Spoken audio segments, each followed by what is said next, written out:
தமிழ் தேசிய போராட்டத்தை சிலர் கருணாநிதி எதிர்ப்பு போராட்டமாக சுருக்கிவிட்டதாக விசிக தலைவர் திருமாவளவன் விமர்சித்துள்ளார். முள்ளிவாய்க்கால் நினைவு தினத்தையொட்டி விடுதலை சிறுத்தைகள் கட்சியின் சார்பில் சென்னையில் நினைவேந்தல் கூட்டம் நடைபெற்றது.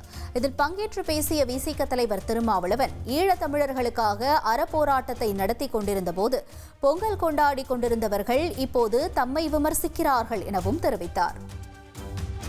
தமிழ் தேசிய என்கிற பெயரால் கருணாநிதி எதிர்ப்பு போராட்டமாக இங்கே நடைபெற்றுக் கொண்டிருக்கிறது. திராவிட கட்சிகளை எதிர்த்து விட்டு போங்க, அது உங்கள் பாடு, அவர்கள் பாடு, அதில் நாம் தலையிட விரும்பவில்லை. திமுகவா அதிமுகவா அந்த கட்சிகளை எதிர்த்து அரசியல் செய்வது என்பது வேறு.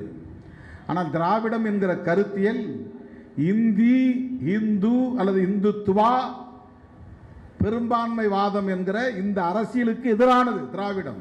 ஈழத்தமிழர்களுக்கு நீதி கிடைக்க முதல்வர் ஸ்டாலின் நடவடிக்கை எடுத்தால் ஒரு சீட் கூட கேட்காமல் திமுகவுக்கு ஆதரவளிப்பேன் என வேல்முருகன் தெரிவித்துள்ளார்.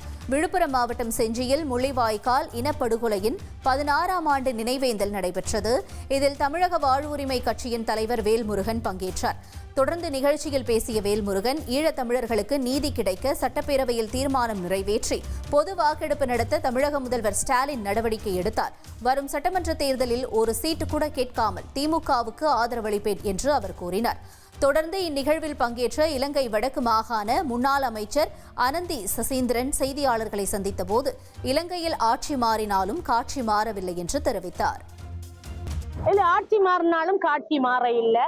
தொடர்ந்தும் அந்த ஈழத்தமிழர்களுக்கான அடக்குமுறையும் எல்லாமே தொடர்ச்சியாக நீடிச்சு கொண்டிருக்குது. ஆட்சி மாற்றம் என்பது அந்த கதிரையில யார் இருந்தாலும் இதைத்தான் செய்வார்கள் என்றதான் எங்களோட பேர். செய்திகளை உடனுக்குடன் தெரிந்து கொள்ள உடனே சப்ஸ்கிரைப் பண்ணுங்க.